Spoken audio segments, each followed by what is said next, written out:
ওই ওই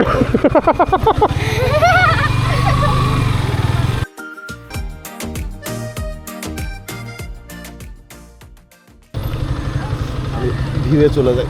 এখানে নামি না, নামাই দিব না, নামান যাবো না? হ্যাঁ, ওকে। তো চলে আসছি জায়গা মতো। অ্যান্ড দেন এটা হচ্ছে সেই পদ্মার পার। ও সেই সানলাইট ভিউ। এটা হচ্ছে বটতলা। অ্যান্ড ওইটা হচ্ছে টিবাদ। এইদিকে ওই দিক দিয়ে আসা যায়।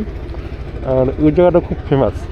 আর এই জায়গাটা হচ্ছে বলতে পারেন আন্ডার রেটেড একটা স্পট। সো ভালোই লাগে এখানে আসতে। অ্যান্ড ওইখান থেকে কিছু মানুষ বসে আছে। এখান থেকে নৌকা করে ওই পারে যাওয়া যায়।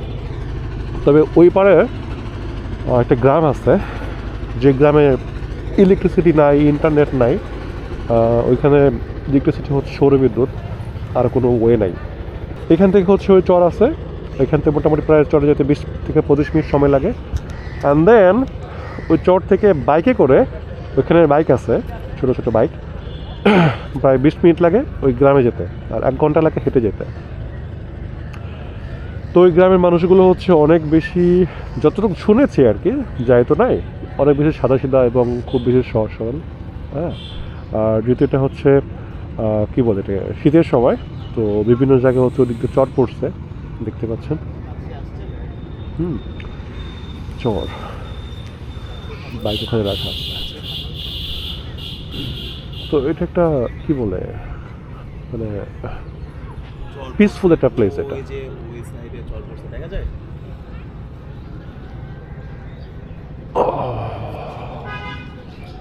খুলে ফেলি। সো তো আমরা চলে আসছি পদ্মার পাড়ে। বাই দ্য ওয়ে, সাউন্ড কতটুকু ভালো দেখা যাচ্ছে সেটা জানি না।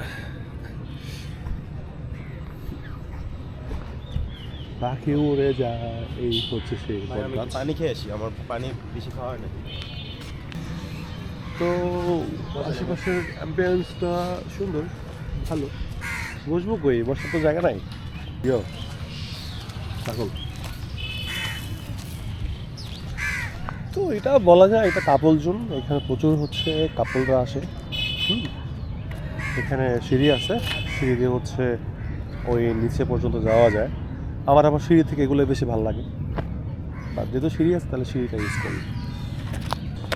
এই যে সিঁড়ি, নিচে নামতেছি শুধু শুধু নেই আজাইরা, তার আসলে কোনো রিজন নাই।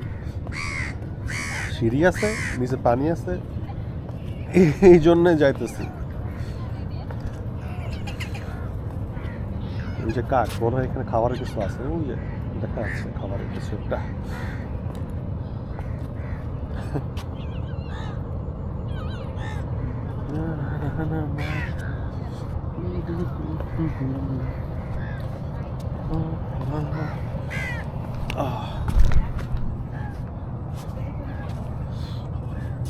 মজা, বাট সেফলি হাঁটতে হবে। বাট হাঁটতে ফিরতে ভালো লাগে এইসব জায়গায়। বসার মতো একটা জায়গা খুঁজতেছি, বসা যায়। বালি বালি বালি, বসা যাবে না।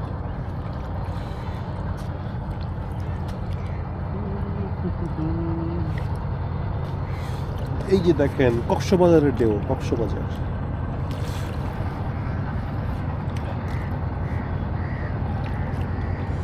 ওই সাইডে ফিশিং, মাছ ধরতেছে ওই সাইডের মধ্যে।